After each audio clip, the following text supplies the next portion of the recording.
Hi, I'm Paul Edwards, author of the Mourners Woods books, and first and foremost, a monster kid. Tonight, I'm watching The Iron Claw.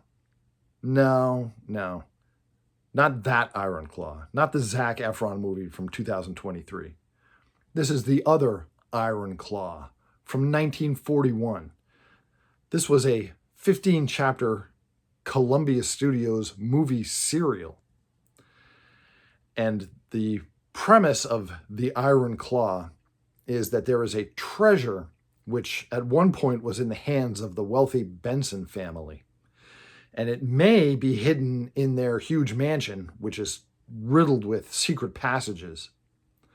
Or the treasure may be hidden in the nearby mine, which is now closed, but which also belongs to the Benson family. And the treasure may be hidden deep down one of these mine shafts. And there are different factions hunting for this treasure. First of all, most of the Benson family members themselves are no good. Most of them are dangerous. The only one that's a good guy character is the young adult niece, Patricia Benson.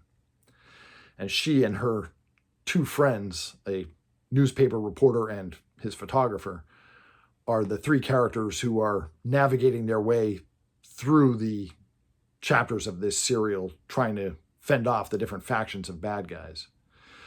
There are gangsters who are looking for the treasure, and they're at odds with the Benson family because the gangsters are trying to get the treasure for themselves. But also, more dangerous than any of these is the Iron Claw, a mysterious masked criminal who has one metallic hand. And the Iron Claw can kill you instead of the usual way by, shooting you or stabbing you. The Iron Claw can just walk up to you and slash this horrible mechanical hand at you, and he'll get you, or she'll get you. We don't know the gender of the Iron Claw. So the Iron Claw is no friend to the good guys, but the Iron Claw is also no friend to the gangsters or to the Benson family. The Iron Claw is a faction all to himself or herself. One problem with watching movie serials nowadays, as opposed to watching them back when they were in the theaters, is that we're not seeing them the way they were meant to be seen. Movie serials were designed to only be seen one chapter at a time. And then, you would see chapter 4 in the theater this week before this week's feature film. And then you would come back to the theater next weekend and see chapter 5 before next week's feature film, and so forth for, several months. Nowadays, we can just sit down and binge our way through an entire movie serial if you have between 3.5 and 4.5 hours to kill, depending how many chapters the serial is. But the problem with that is that it gets to be repetitive because every individual chapter in a movie serial had to be exciting enough to get you hooked if you hadn't seen any previous chapters. So a lot of the times, every single chapter would have either a fist fight or a car chase or a fist fight and a car chase, which is good if you're seeing them on a weekly basis. But if you're sitting down and binging your way straight through, it gets very repetitive. And there were tons of fist fights in this one, The Iron Claw, tons of fist fights. And I'm not sure where a newspaper reporter and his photographer got the ability to overpower, 6 or 7 gangsters at a time, but they seem to do it regularly. One mistake that movie serials would make that this one avoids is doing the flashback chapters as filler. A lot of movie serials, you'd get to about chapter 6, and then the characters would say, "I can't believe all the things that have happened to us so far. Remember that this whole adventure began when," and then they would start showing you clips from chapter 1, chapter 2, chapter 3, just to fill out time. Mercifully, this serial doesn't have any of that. None of the chapters have recap sections, which is good, especially if you're watching it straight through. The Iron Claw is not a horror serial. There were actually no movie serials that were, strictly speaking, horror serials. but there were tons of horror elements in a lot of movie serials. And this one has a lot of horror elements in it, in between the gangster action, with the spooky mine shaft, the mysterious masked criminal, and the seemingly never-ending supply of secret passages that riddle the Benson mansion. I've always wondered how these guys get secret passages all through their house. Do they tell the architect when the house is being built, hey, I want a whole bunch of secret passages so I can sneak around in years to come? I don't know. I will say this, though.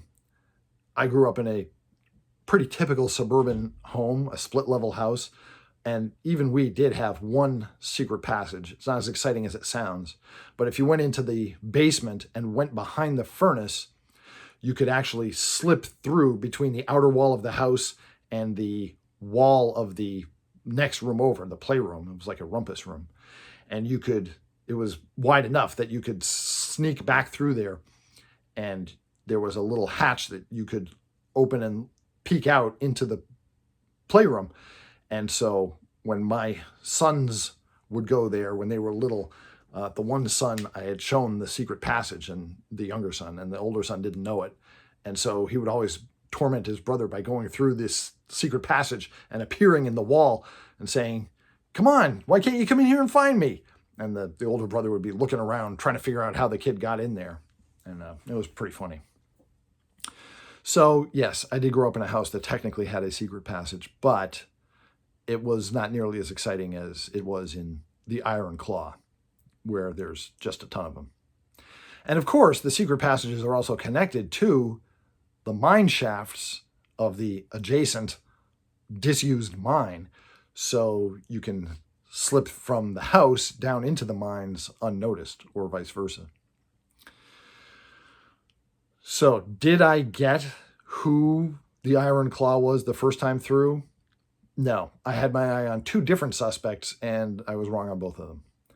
But maybe you can do better if you plod your way through 15 chapters of the Iron Claw.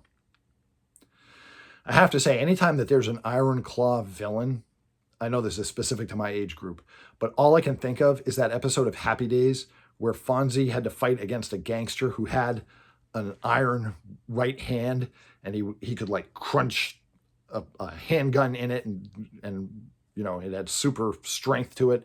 And then finally in the big showdown, Fonzie and the Iron Claw guy were grappling their hands, and Fonzie crushed the guy's iron hand to become useless.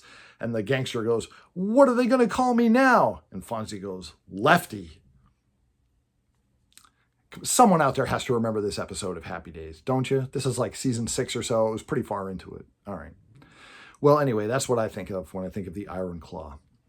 But this Iron Claw was not done for laughs. Listen, if you enjoy vintage horror and classic monsters, check out my book series, the Mourners Woods books.